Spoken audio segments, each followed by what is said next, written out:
This is a true story, about an old government hospital in Karachi. During the day it looks normal, patients come and go, doctors rush through the corridors, nurses do their duty. But when night falls, the hospital changes. In 2009, a young nurse named Sadia was assigned her very first night duty. The ward was quiet, only a few patients, and 2 nurses on shift. The lights flickered, the walls were cracked, and the air felt heavy, colder than it should be. From the very first hour, Sadia felt something strange. Like unseen eyes were following her every move. At 1:30, she heard it, the sound of a wheelchair rolling in the corridor. Its wheels scraping against the floor. She quickly went to check, but the corridor was completely empty. Only an old wheelchair stood there, rocking gently, as if pushed by invisible hands. Her heart began to race, but she forced herself back to the station. At 2:00, the silence was broken again.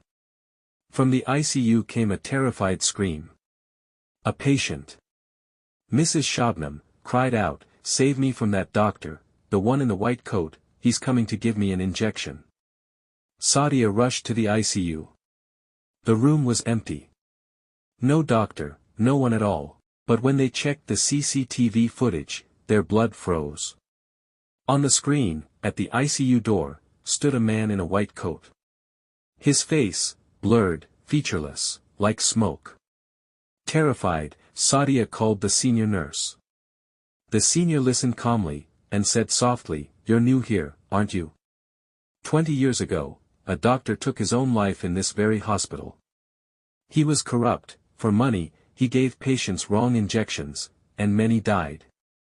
People say, his spirit never left these halls." Sadia tried to stay strong, but the night grew worse. At 3 in the morning, she walked past a patient's bed, and saw the woman's eyes wide open, completely blank. And in a voice that wasn't hers, the patient whispered, "Leave me. I don't want to die." Before Sadia could react, laughter echoed through the corridor. Children's laughter, followed by faint, chilling screams. But there were no children admitted that night. Not a single one. At 4:00, the rattling of metal filled the air. An old trolley began to move on its own, rolling slowly down the corridor. Sadia gathered her courage, and shouted, "If someone is here, show yourself."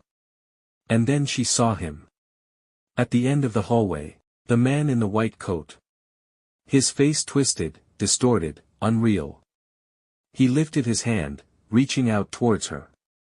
Her body trembled, but she forced herself to speak. "You cannot stay here, leave, or you will be trapped forever." The figure stopped, and slowly faded away. The rest of the night was filled with horror. Oxygen cylinders toppled without reason. The lift opened and closed by itself. Old picture frames crashed to the floor. And again, that icy wind brushed past the nurses and the patients. Sadia realized, this hospital was no longer only for the living, it was also home to the restless dead. One night, she brought 2 more nurses with her, hoping she would feel safer.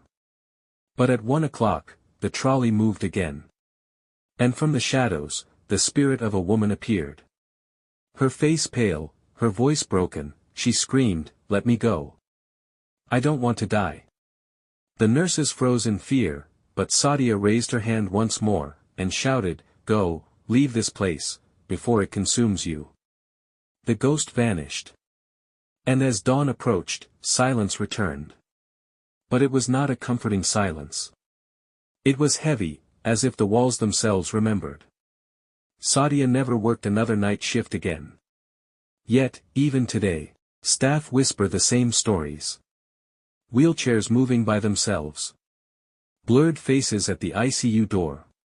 And the cries of unseen souls in the darkness. The hospital still stands. And those who work there, say the spirits still walk its halls. Watching. Waiting. Never leaving.